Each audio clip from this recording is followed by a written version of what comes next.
Yes, dear student, we discussed the light dependent reaction last time, and we have produced ATP and NADP, means the light energy of the photon was stored in two molecules, that is ATP and NADPH2, and I have told you that the ATP and NADPH2, the energy of photon has been stored here, and we have discussed that the photosynthesis, the process of the conversion of light energy into, first of all, chemical energy and then photon energy. So the first phase, the conversion of light energy into chemical energy, the energy of photon is stored now. It's the time to convert this energy into the full energy, and it takes place during light independent reaction, which is cyclic process. It was discovered by two scientists, Benson and Calvin, with this name. It is called Benson and Calvin cycle.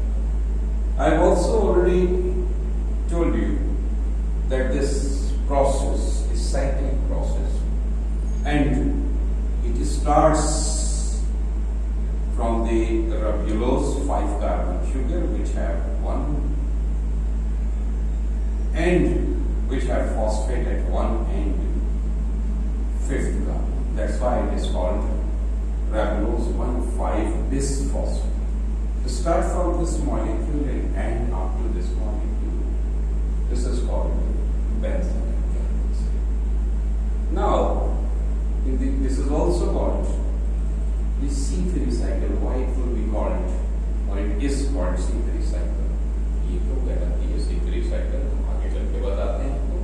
लेकिन जहन में ये रहे कि ये ribulose 5-carbon sugar, जिसके पास दो अदद फॉस्फेट लगे हुए हैं। अगर मैं ये बॉल्स का कार्बन समझ लीजिए, carbon number 1, carbon number 2, 3, 4 and 5, तो इस कार्बन नंबर 1 पे एक फॉस्फेट लगा हुआ है और एक फॉस्फेट अटैच है, और इस कार्बन नंबर 5 पे दूसरा फॉस्फेट अटैच है, इसलिए हम इसे क्या कहते हैं, फॉस्फोरेटेड शुगर या ribulose 1,5-bisphosphate। अब उस सूरत में क्या है कि इसके अंदर हमने कहा था कि 3 स्टेप्स में कंप्लीट होता है। पहला है कार्बोक्सिलेशन। कार्बोक्सिलेशन क्या है? कार्बोक्सिलेशन कुछ भी नहीं, बस carboxylation is the process where carbon dioxide fix with some other molecule। यहाँ पे कार्बन डाइऑक्साइड फिक्स हो रहा है कौन से मॉलिक्यूल के साथ जाकर? ribulose 1,5-bisphosphate के साथ जाकर जो है वो फिक्स हो गई, नया मॉलिक्यूल बना। ये कार्बन डाइऑक्साइड है, ये इसके साथ आके फिक्स होगा। ये पहले 5 कार्बन मौजूद थे, एक कार्बन ये अपने साथ लेकर आ रहा है, और ये जब एक कार्बन अपने साथ लेकर आएगा तो ये एक कंपाउंड बनेगा जो 6 कार्बन, यानी 6 carbon containing 6 carbon containing sugar.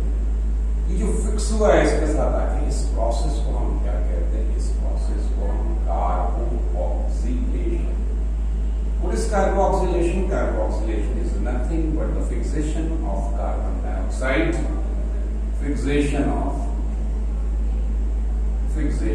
carbon dioxide with, किसके साथ फिक्स हो रहा है? With ribulose, हम इसको ऐसे भी लिख सकते हैं, ribulose 1,5-bisphosphate, इसके साथ आगे फिक्स हो। अब वो पहला स्टेप कंप्लीट हो गया, जिसके नतीजे में 6 कार्बन वाली शुगर बन गई। लेकिन ये शुगर जितनी तेजी से बनती है उतनी ही तेजी से टूट जाती है, यानी एक लम्हे के अंदर, जिसको आप क्या कहते हैं? Fraction of second. इसलिए आपने केमिस्ट्री के अंदर ऑर्डर्स ऑफ रिएक्शन पढ़े थे, और ऑर्डर्स ऑफ रिएक्शन जो पढ़े थे तो आपको पता है कि ये ऑर्डर ऑफ रिएक्शन का मतलब है कि वो कितनी स्पीड से रिएक्शन हो रहा है। केमिकल काइनेटिक्स के चैप्टर फर्स्ट ईयर में इतनी तेजी से can not meet the rate of reaction. तो हमारे लिए एक अनस्टेबल मॉलिक्यूल है ना, इसको हमने देखा है, नजर आता है, बनता है, टूट जाता है, उसकी एक्सिस्टेंस नहीं होती। लेकिन ये 6 कार्बन वाली शुगर बनी थी, जो किसी लम्हे में बनी थी और टूट भी गई। ये टूट गई तो इसके 2 मॉलिक्यूल्स बनकर हर मॉलिक्यूल के पास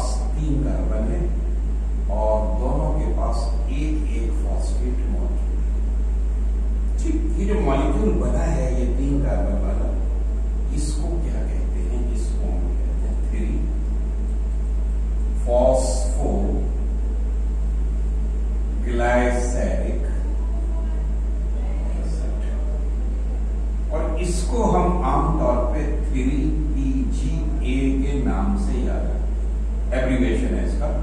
3 यानी थर्ड कार्बन पे फॉस्फेट है, इसलिए 3 फॉस्फो, 3 कार्बन पे फॉस्फेट है। ग्लाइसैरिक एसिड में 3 कार्बन होते हैं और थर्ड कार्बन पे फॉस्फेट लगा हुआ है, इसलिए 3 फॉस्फोग्लाइड।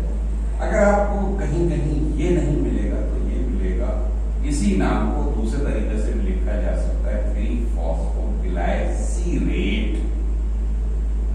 एक ही बात जो मुख्तलिफ नहीं है। सर वैसे स्टूडेंट कहते हैं सर आपने तो ग्लाइसरिक एसिड पढ़ाया था, ये तो ग्लाइसरेट लिखा हुआ है, या वहां तो ग्लाइसरेट लिखा हुआ है, यहाँ ग्लाइसरिक एसिड लिखा हुआ है, बट सेम थिंग, इसलिए घबराने की कोई जरूरत नहीं है। अब ये एसिड बन गया। अब इस एसिड हमें एसिड तो नहीं चाहिए, हमें तो कार्बोहाइड्रेट चाहिए। कार्बोहाइड्रेट चाहिए तो कार्बोहाइड्रेट मीठा मीठा होता है, ये खट्टा खट्टा होता। आपने अक्सर बेशतर आम अगर आप देखें तो आप जब आम पका हुआ नहीं होता तो खट्टा होता है, यानी उसमें एसिडिक एसिड्स होते हैं एसिडिक। फिर जैसे जैसे ये आम पकता जाता है, मीठा होता जाता है, इसका मतलब एसिड्स कन्वर्ट होते जा रहे हैं कार्बोहाइड्रेट के। कमाल है ना, वही काम यहाँ होगा। ये एसिड कन्वर्ट होगा किसके अंदर? ये एसिड कन्वर्ट होगा किस चीज के अंदर कन्वर्ट हो जाएगा? ये कन्वर्ट हो जाएगा आपके पास शुगर के अंदर, ट्रायोज शुगर। और ट्रायोज में मैंने 2 टाइप की शुगर्स पढ़ाई थी आपको जब एग्जाम्पल पढ़ाई थी। एक एल्डोज शुगर जिसका नाम था ग्लाइसर एल्डिहाइड और दूसरा था हाइड्रोक्सी एसीटोन फॉस्फेट। अब एक मॉलिक्यूल से एक बनेगा, दूसरे मॉलिक्यूल से दूसरा बनेगा। एक से फॉस्फोग्लाइसरिक एल्डिहाइड बनेगा, दूसरे से फॉस्फो 3-हाइड्रोक्सी एसीटोन फॉस्फेट बनेगा। लेकिन 3-हाइड्रोक्सी एसीटोन फॉस्फेट भी किसमें तब्दील हो जाएगा? 3-फॉस्फोग्लाइसर एल्डिहाइड या 3-फॉस्फोग्लाइसरोज में। एक तो डायरेक्ट बन जाएगा, एक कन्वर्ट होगा। इसका मतलब 2 मॉलिक्यूल ट्रायोज के बनेंगे और उनका नाम क्या होगा? ये मॉलिक्यूल में कन्वर्ट हो गया, उनका नाम है 3-फॉस्फोग्लाइसर एल्डिहाइड भी कहेंगे। ये अगर आपको ये नाम ज्यादा बुरा लग रहा है एल्डिहाइड, तो आप इसे शुगर के नाम में कन्वर्ट करते हैं 3-फॉस्फोग्लाइसिनोज। अब ये सवाल पैदा होता है कि इसके लिए इसमें कन्वर्जन के लिए क्या चाहिए? इसमें हाइड्रोजन चाहिए। कहां से लाके दूं? मैंने ऑलरेडी एक मॉलिक्यूल बनाया था NADPH2, ये रहा, लाइट रिएक्शन में बनाया था। इसके हाइड्रोजन इलेक्ट्रॉन एनर्जी इसको ट्रांसफर कर दूंगा, ये इसमें कन्वर्ट हो गया। ये NADP में कन्वर्ट हो गया। अब मेरे पास इसके मॉलिक्यूल्स कितने थे? इसके मॉलिक्यूल्स मेरे पास 2 थे। जब इसके मॉलिक्यूल्स 2 थे तो मेरे पास NADPH2 भी कितने खर्च होंगे? 2, और NADP भी कितने मिलेंगे? 2 मिलेंगे। ये भी ठीक हो गया। अब उसके बाद एनर्जी अभी भी कंप्लीट नहीं है, तो मैं अब एनर्जी किससे लेकर दूं? ATP से। ATP को क्या कर दूं? ब्रेक कर दूं। ATP को ब्रेक किया तो ATP किसमें टूट गया? फॉस्फेट। और ATP में एनर्जी फिर से मिल गई। यहाँ पे तो इलेक्ट्रॉन और प्रोटॉन भी इसे मिले थे, इसलिए ये अपने इलेक्ट्रॉन दे रहा है, लूज कर रहा है। इसलिए इस प्रोसेस को हमने क्या कहा? इस प्रोसेस को हमने ऑक्सीडेशन प्रोसेस कहा। और ये ले रहा, इसका मतलब इसकी क्या हो रही है? रिडक्शन हो रही है। और मैंने अगर याद हो तो कार्बोक्सिलेशन के बाद दूसरा स्टेप लिखा था रिडक्शन। रिडक्शन किसकी हुई है? रिडक्शन हुई है रिडक्शन ऑफ 3PGA। अब 2 मॉलिक्यूल्स थे इसके, 2 मॉलिक्यूल्स इसमें कन्वर्ट हो गए, यानी आपको इसके कितने मिल गए? 2 मॉलिक्यूल। 2 NADPH2 आपने इसको दिए तो 2 ATP भी, 2 मॉलिक्यूल्स को 2 ATP देंगे। एक मॉलिक्यूल को 1 ATP खर्च करेंगे, दूसरे मॉलिक्यूल पे दूसरी ATP खर्च करेंगे। अब आपके पास 2 स्टेप्स हो गए, कार्बोक्सिलेशन कंप्लीट हो गया, एक आपके पास रिडक्शन ऑफ 3PGA, जिससे आपके पास ट्रायोज शुगर के 2 मॉलिक्यूल बन गए। ट्रायोज शुगर का मतलब है कितने कार्बन वाली? 3 कार्बन वाली। और इसके कितने मॉलिक्यूल बन threes are 6 कार्बन। कार्बन का हिसाब पूरा है, यहाँ 5 कार्बन थे या 1 कार्बन था, दोनों मिलकर क्या हो गए 6 कार्बन। अभी भी 2 3 का 6, 6 कार्बन पूरे हैं, यानी इसका मतलब है हमारे पास कार्बन कहीं कभी लॉस नहीं। आगे चलते हैं, अब सूरत हाल क्या हो गई, अब मैं यहां से लेकर आगे हमारे पास बहुत सारे रिएक्शन, ताकि दोबारा से ये हासिल हो जाए। इस प्रोसेस को हम क्या कहते हैं, इस प्रोसेस को हम रीजेनरेशन कहते हैं। हम नहीं चाहते कि ये इतने कॉम्प्लिकेटेड रिएक्शन है कि हम नहीं चाहते कि हमें ये पता चले, या हम इतने सारे कॉम्प्लिकेटेड इस स्टेप पर इतने सारे कॉम्प्लिकेटेड रिएक्शन में पड़े हम। इसीलिए सिर्फ हमने क्या कहते हैं, रीजेनरेशन किसकी करनी है, रीजेनरेशन ऑफ रेबुलोज 1,5 बिसफॉस्फेट। ये रेबुलोज 1,5 बिसफॉस्फेट की हमने क्या कर देनी है, हमने रीजेनरेशन करना, हमने रीजेनरेट कर दिया रेबुलोज 1,5 बिसफॉस्फेट को।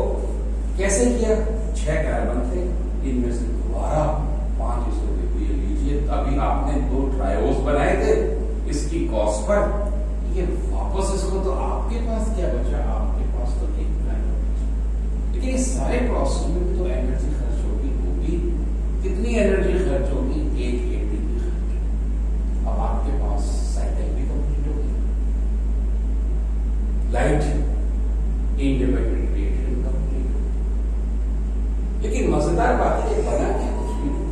क्यों, इस 6 कार्बन जो 2 ट्रायोस थे उसको वापस इस्तेमाल करके जो पहले से मौजूद था, तो आपके पास तो एक ही कार्बन आया।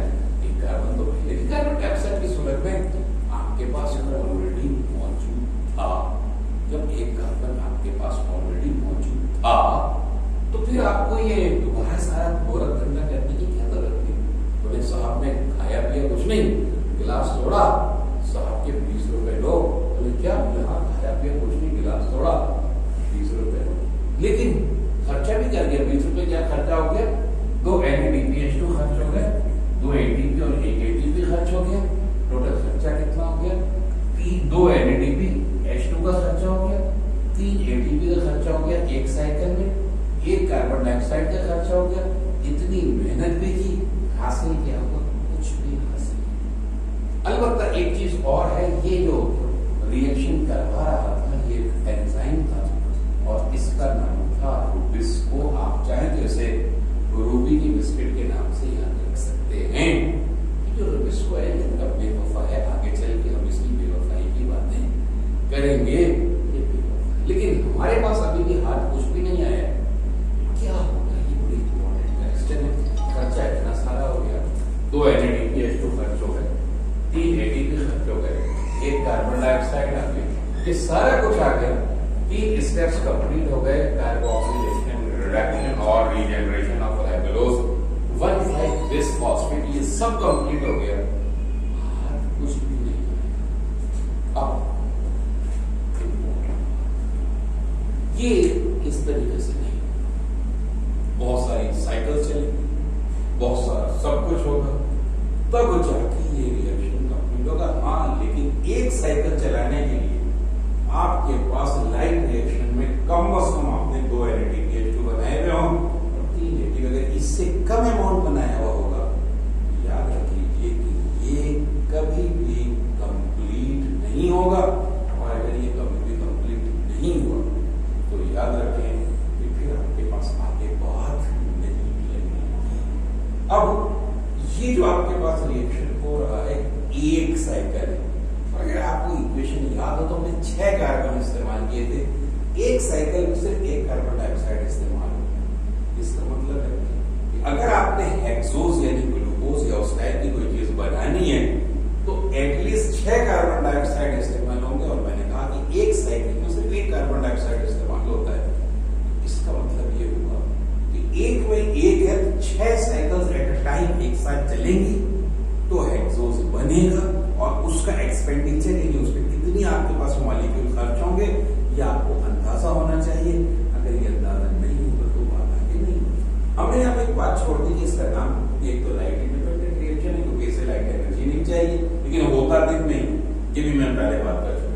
Benzene and Calvin cycle Benson and Caroline cycle में C3 साइकिल क्यों कहा जाता है? C3 साइकिल इसलिए कहा जाता है जो फर्स्ट प्रोडक्ट बनी है विद स्टेबल प्रोडक्ट, ये वाली जो 3 कार्बन वाली है, फर्स्ट स्टेबल प्रोडक्ट। इसमें 3 कार्बन है, इसलिए इसका नाम क्या रखा जाता है? C3 cycle. During this cycle the first stable product contain 3 carbon, that's why it's contain C।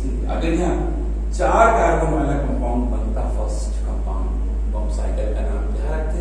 हम साइकिल का नाम जो है वो C4 साइकिल। यहां पर अगर सिट्रिक एसिड बनता फर्स्ट स्टेप पर, तो हम साइकिल का क्या नाम रखते? Citric acid cycle. तो so on and so forth, यानी हमने ये देखना है कि उस साइकिल का नाम किस बुनियाद पर देंगे। हम ऐसी बुनियाद पर देंगे कि उसके अंदर फर्स्ट, इस पूरी साइकिल के अंदर जो फर्स्ट कंपाउंड बन रहा है स्टेबल नहीं बन रहा है, पता ही चल रहा, इसीलिए फर्स्ट स्टेबल प्रोडक्ट यहाँ कौन बना? ग्लाइसरिक एसिड बना था, जिसके पास 3 कार्बन थे।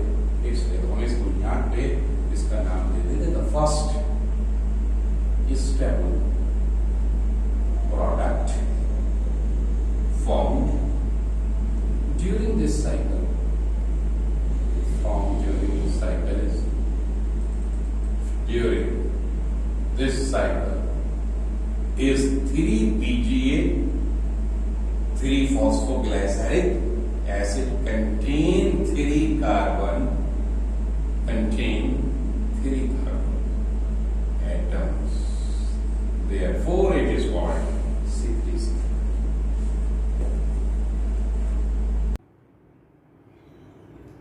यहाँ पर अब रेबुलोज 1,5 बिसफॉस्फेट आगे मसला क्या था? कुछ भी आपके पास नहीं और कार्बोहाइड्रेट आपको हासिल होने थे जो आपने देखे ही नहीं, क्या हुआ क्या नहीं हुआ,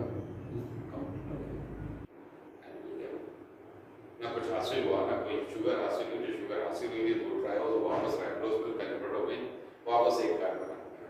ऐसा नहीं।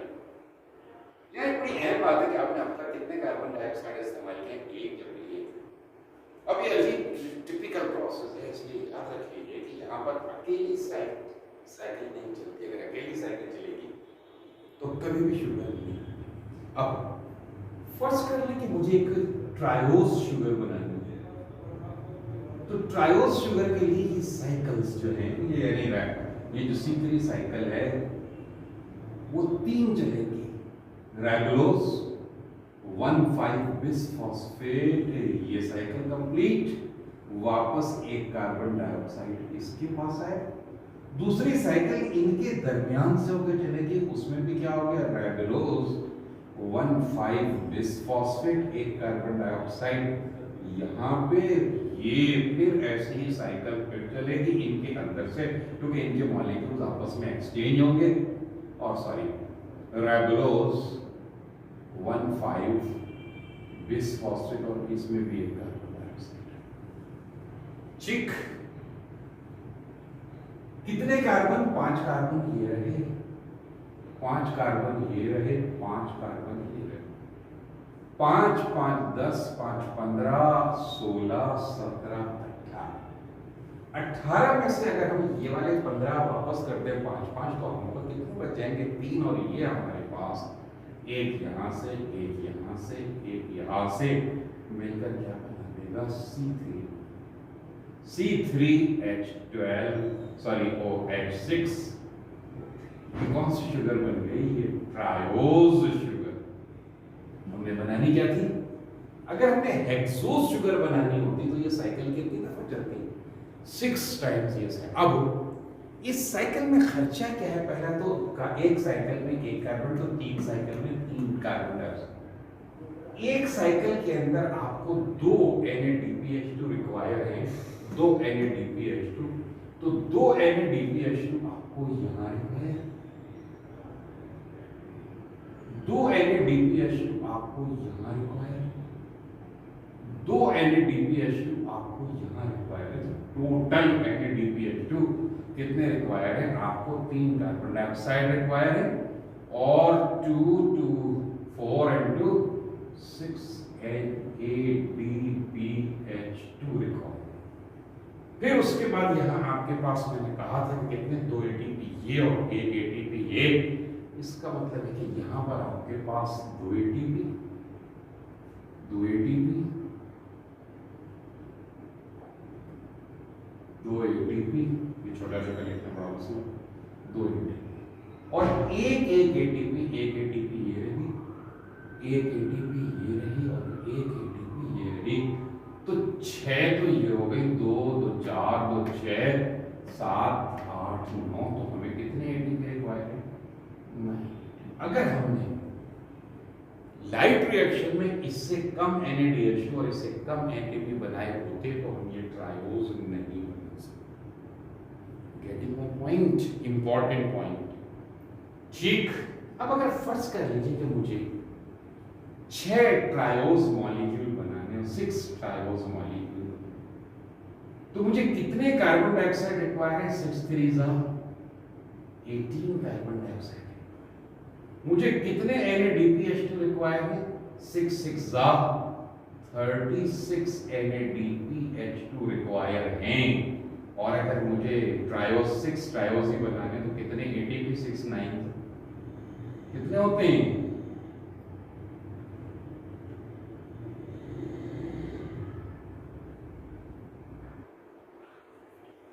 54 ATP। अगर मुझे ये कहा जाए कि साहब ये बताइए कि इतने ATP हैं, NADPH2 हैं, तो कितने ट्रायोज शुगर बनेंगे, तो आप उसी हिसाब से उसको डिवाइड करके क्या निकाल लीजिए। इस टाइप के क्वेश्चंस आते हैं कि आपके पास इतने NADPH2 लाइट रिएक्शन में बने। अब ये बताइए कि आपको इतनी शुगर बनाने, इतने ट्रायोज मॉलिक्यूल बनाने के लिए कितने ATP रिक्वायर होंगे। ठीक है, अगर आपसे पूछ लिया जाता कि अगर आपको 6 ट्रायोज मॉलिक्यूल बनाने हैं, या आपको 36 NADPH2 हैं, आप ये बताइए, तो आप क्या कर देते? आपको पता है कि एक ट्रायोज बनाने के लिए आपको 6, तो इसको 6 से डिवाइड कर देते। जितने ये आ जाते उसी रेशो के लिहाज से आप क्या ले आते? ATP ले आते कि मेरे पास 6 ट्रायोज बनाने और एक ट्रायोज के लिए मेरे पास 9 ATP चाहिए, तो जो है वो 6 के लिए मेरे पास 54। क्लियर हो जाएगा इससे? ठीक है। लेकिन अगर फर्ज कर लीजिए मुझे ट्रायोज नहीं बनाना, मुझे 6 कार्बन वाली शुगर बनानी है, हेक्सोस बनाना है, तो उस हेक्सोस के लिए मुझे कितने कार्बन डाइऑक्साइड चाहिए? 6। साइकिल कितनी चलेंगी? 6 एक साथ 6 साइकिल्स चलेंगी, 1 2 3 4 5 6 साइकिल्स एक साथ चलेंगी। और क्या होगा? आपको 6 कार्बन डाइऑक्साइड जो है वो 6 कार्बन डाइऑक्साइड रिक्वायर होंगे। एक के लिए आपको 2 NADP रिक्वायर है, तो हेक्सोस बनाने के लिए आपको जो है वो कितने 6 2 12 रिक्वायर होंगे। NADPH2 कितने रिक्वायर होंगे? 12 रिक्वायर। ATP एक साइकिल में 3 ATP और हेक्सोस में 6 साइकिल्स है, तो 3 6 18 ATP है। ये आपके पास रिक्वायरमेंट किसकी आ गई? हेक्सोस की requirement. And it is all about, इसीलिए आपकी बुक के अंदर दिया हुआ है कि यहाँ कितने कार्बन डाइऑक्साइड, यहाँ कितने कार्बन डाइऑक्साइड, यहाँ कितनी ATP, यहाँ कितनी ATP, वो 6 मॉलिक्यूल के लिए डायरेक्ट दी, यानी 6 साइकिल्स के लिए डायरेक्ट दी हुई एक हेक्सोस की। इसीलिए आपके पास इस कैलकुलेशन, अगर आपको ये कैलकुलेशन आ जाएगी तो आपको पता होना चाहिए कि कितने हैं। अगर फर्स्ट कर लीजिए यहाँ से कराची का किराया 300 रुपये और आपकी जेब में 290 रुपये है, तो कोई लेके, इवन के 299 रुपये भी होंगे तो कोई नहीं लेके जाएगा। वो कहेगा कि साहब 300 रुपये किराया होता है, वेरी सॉरी आप नहीं ले सकते। Getting my point? The same is here, all about the light independent phase, और we can say C3 cycle और बेंजीन एंड साइकिल, आप जो चाहे इसे कह सकते हैं। लेकिन इस पूरी साइकिल में एक बेवफा है, इस पूरी साइकिल के अंदर एक बेवफा है और उस बेवफा का नाम है, ये जो कार्बन डाइऑक्साइड को इसके साथ फिक्स करा रहा है, इसके साथ रिश्तेदारी करा रहा है, वो एक एंजाइम है। उस एंजाइम का नाम है रुबिस्को। और ये पुकार पुकार के खुद कह रहा है कि मैं बेवफा हूं। कैसे? ये कह रहा है रेबुलोज बिसफॉस्फेट कार्बोऑक्सिलेज और ऑक्सीजनेज, ये दो टाइप के रिएक्शन एक ही एंजाइम करवा सकता है। अपॉर्चुनिस्ट, हालात देख के काम करता है। इट मे परफॉर्म कार्बोऑक्सिलेशन और मे परफॉर्म ऑक्सीजनेशन। अगर मैं आपसे ये कहूं कि आपको सांस लेने के लिए कौन सी गैस रिक्वायर है खासतौर पे अपनी बॉडी के लिए, ऑक्सीजन, मैं ऑक्सीजन का सिलेंडर हटा के कार्बन डाइऑक्साइड लगा दूं, का सिलेंडर लगा दूं, तो आप मजीद जिंदा हो जाएंगे? नहीं, बोले मर जाएंगे, दोनों का अपोजिट। चलिए ठीक है, कुछ नहीं, इसका मतलब है कि ऑक्सीजन जिंदगी देती है और कार्बन डाइऑक्साइड जिंदगी ले लेती है। ठीक है, मान लिया मैंने। लेकिन अगर किसी को आग लग रही हो तो मैं ऐसा करता हूँ कि उसके ऊपर ऑक्सीजन का स्प्रे, बोले सर ऐसा कसम कि आग और बड़ा फटेगी, लेकिन फिर क्या करूँ? बोले कार्बन डाइऑक्साइड का स्प्रे किया, लीजिए। अब वहाँ देने वाली जो है वो कौन हो गई? ऑक्सीजन, और बचाने वाली कौन हो गई? कार्बन डाइऑक्साइड हो गई। तो हालात के लिहाज से चीज़ों की अहमियत भी तब्दील होती है। यहाँ पे जो कार्बन डाइऑक्साइड इसके साथ फिक्स हो रही है, शुगर के साथ फिक्स हो रही है, तो आपको हेक्सोसेस भी मिल रहे हैं, ट्रायोसेस भी, नए नए शुगर मॉलिक्यूल मिल रहे हैं। और यही शुगर मॉलिक्यूल्स आगे जाके जो हमने कहा था ये प्राइमरी प्रोडक्ट है। इन्हीं से प्रोटीन्स भी बनेंगी, इन्हीं से लिपिड्स भी बनेंगे, इन्हीं से न्यूक्लिक एसिड्स भी बनेंगे, क्योंकि वो सेकेंडरी प्रोडक्ट्स बनेंगी, सेकेंडरी और टर्शियरी। ये प्राइमरी प्रोडक्ट है जिसमें इनऑर्गेनिक कार्बन ऑर्गेनिक कार्बन में तब्दील हो गया है और ऑर्गेनिक कार्बन चेन में आ गया है। इसलिए ये इम्पोर्टेंट है। लेकिन अगर खुदा न खास्ता ये ऑक्सीजन यहाँ और इस रोबिस्को की नीयत बढ़ती जाती है और कहती है मैं तो कार्बोऑक्सिलेशन नहीं करा रही, मैं तो ऑक्सीजनेशन कर रही। तो क्या होता है? ये इसके साथ रिएक्ट करता है, ये कुछ भी नहीं होता, ये सब उड़ जाता। और क्या होता? जो पहले से बनी हुई शुगर है वो भी खत्म हो जाती है। ये साइकिल कंप्लीट नहीं होती, क्योंकि ये टूट जाती, खत्म हो जाती तो वापस पलट के नहीं आती, वापस पलट के नहीं आती तो कुछ नहीं। ये डिस्ट्रक्टिव प्रोसेस हो जाता है। अगर ऑक्सीजन कार्बोहाइड्रेट के साथ रिएक्ट करे और कार्बोहाइड्रेट को तोड़ दे और वापस ना लाए, तो ऐसे रिएक्शन को हम रेस्पायरेशन कहते हैं। लेकिन रेस्पायरेशन में तो एनर्जी निकलती है और वो माइटोकॉन्ड्रिया में होता है। ये रिएक्शन कहाँ होगा? ये तो क्लोरोप्लास्ट में होगा और ये कार्बोहाइड्रेट का बेड़ा पार कर देगा जो पहले से बनी हुई है उसका भी। तो डिस्ट्रक्टिव प्रोसेस, और डिस्ट्रक्टिव प्रोसेस हमें किसी सूरत भी क्या नहीं है, कबूल नहीं है। इस प्रोसेस को हम क्या कहते हैं? हम उसे फोटो रेस्पायरेशन कहते हैं, यानी फोटोसिंथेसिस वाली जगह पर, फोटोसिंथेसिस वाले मॉलिक्यूल्स में, दोनों बातें सही, दोनों बातें हैं। फोटोसिंथेसिस वाली जगह पे यानी क्लोरोप्लास्ट में फोटोसिंथेसिस की प्रोसेस की बजाय, यानी कार्बोहाइड्रेट बना, कार्बोहाइड्रेट टूटना शुरू हो जाए, तो ऐसे प्रोसेस को हम फोटो रेस्पायरेशन कहते हैं। Which is a destructive process. जो क्या है? वो डिस्ट्रक्टिव प्रोसेस है। देखते हैं कि क्या होगा।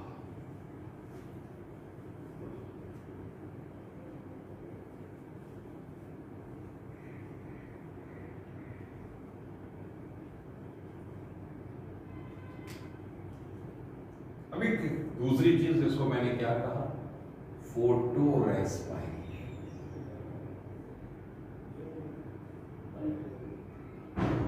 फोटो रेस्पायरेशन के अंदर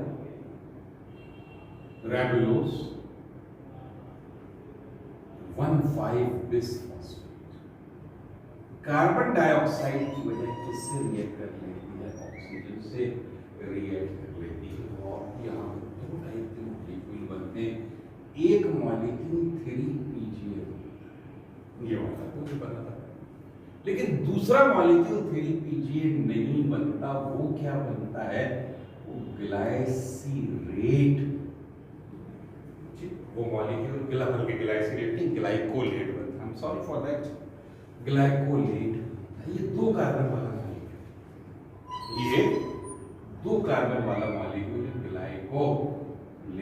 ये 3 कार्बन हो गए, ये 2 कार्बन हो गए, क्योंकि कार्बन डाइऑक्साइड हाई तो 6 कार्बन वाला बनता है, या तो हाई नहीं है, तो यहाँ 5 कार्बन, तो हिस्सों में 3 और 2 में आ जाता है। ये अगर यहाँ रह भी जाए तो ये ग्लाइकोलेट क्लोरोप्लास्ट से निकल के कहाँ चला जाता है, पर ऑक्सीजोम में चला जाता है, और क्या बना देता है, ग्लाइसिन एमाइनो एसिड। ग्लाइसिन ये भी 2 कार्बन वाला, ये भी 2 कार्बन वाला है, लेकिन ये अब कार्बोहाइड्रेट नहीं है, एमाइनो एसिड है, और कहाँ, एक ऑर्गेनेल पर ऑक्सीजोम। पहले कहाँ था, क्लोरोप्लास्ट, अब कहाँ आ गया, अब ये ग्लाइसिन एमाइनो एसिड निकल के माइटोकॉन्ड्रिया में चला जाएगा, और ग्लाइसिन ये 2 मॉलिक्यूल, 2 ये हो गए कार्बन, तो 2 4 कार्बन टोटल हो गए।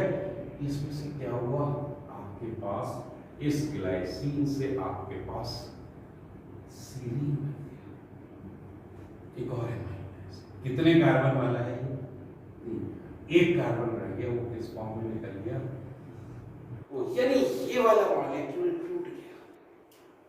ये तो आपके पास सिर्फ 3 कार्बन है। क्या 3 कार्बन से वापस 5 कार्बन वाला मॉलिक्यूल बन सकता है? नहीं बन सकता है। इसका मतलब ये पूरी साइकिल खत्म। This process is called photo respiration. इस प्रोसेस को हम क्या कहते हैं, फोटो रेस्पिरेशन कहते हैं। और ये क्या आ गया आपके पास, माइटोकॉन्ड्रिया। ये माइटोकॉन्ड्रिया, गेट माइटोकॉन्ड्रिया में हो रहा है ये प्रोसेस। अब ये होता कब है, ये नियत इस रूबिस्को की बदलती कब है, बेवफाई कब करता है, ये कार्बन डाइऑक्साइड फिक्सेशन की आप ऑक्सीजन याद रखें कि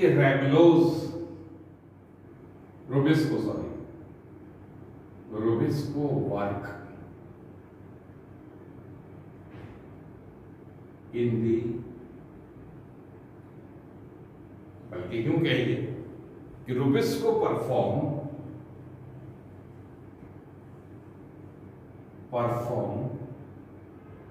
कार्बो ऑक्सीडेशन व्हेन, कब करता है ये, when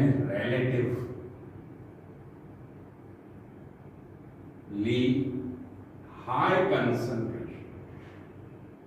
concentration of carbon dioxide present in leaf। जो रेशियो है उसके लिहाज से अगर कार्बन डाइऑक्साइड की कंसंट्रेशन ज्यादा होगी तो कार्बोक्सिलेशन, लेकिन but perform oxygenation when either relatively low concentration of carbon dioxide or high concentration of oxygen यानी ये बेवफाई कब करता है, जब ये बेचारा गरीब हो जाता है, ये अमीर हो जाता है। बेवफाई जब ही करते हैं ना, जब एक बेचारा गरीब हो जाता है, बोले तुमसे थोड़ी मेरा ताल्लुक, तो फलां से, वो अमीर आदमी है, तुम्हारे पास क्या रखा है, तुम गंगले, वो गंगला हो जाएगा तो जो जिसके पास होगा उसके पास चले जाएंगे। तो बेवफा तो ऐसे ही होते हैं। तो यहाँ पे भी बेवफाई ऐसे ही हो रही है कि अगर ऑक्सीजन की कंसंट्रेशन बढ़ जाएगी तो ऑक्सीजनेशन लीफ के अंदर, और कार्बन डाइऑक्साइड की कंसंट्रेशन बढ़ जाएगी। तो अगर आप चाहते हैं कि प्लांट फोटो रेस्पिरेशन ना करे, ये प्रोसेस ना हो, ये destructive process photo respiration plant में ना हो और प्लांट का नुकसान ना हो, क्योंकि फोटो रेस्पिरेशन कंप्लीटली होता जाएगा तो प्लांट को फूड नहीं बनेगी, फूड नहीं बनेगी तो कमज़ोर होता जाएगा, और कमज़ोर होता जाएगा तो एक दिन मर जाएगा। तो आप नहीं चाहते कि मरे या कमज़ोर हो प्लांट, तो इस प्रोसेस को ना होने दें। इस प्रोसेस को ना होने देने के लिए आपने क्या करना है, लीफ के अंदर कभी भी कार्बन डाइऑक्साइड की कंसंट्रेशन को कम नहीं होने देनी। अब नेक्स्ट टाइम इंशाल्लाह देखेंगे कि हम इस लीफ के अंदर या प्लांट को फोटो रेस्पिरेशन से कैसे बचाएंगे, हम ऑल्टरनेटिव मैकेनिज्म के ज़रिए, कि हमारे पास C3 साइकिल होती रहे, ग्लूकोज या कार्बोहाइड्रेट बनता रहे और प्लांट को फूड मिलती रहे, और प्रॉब्लम क्रिएट ना हो।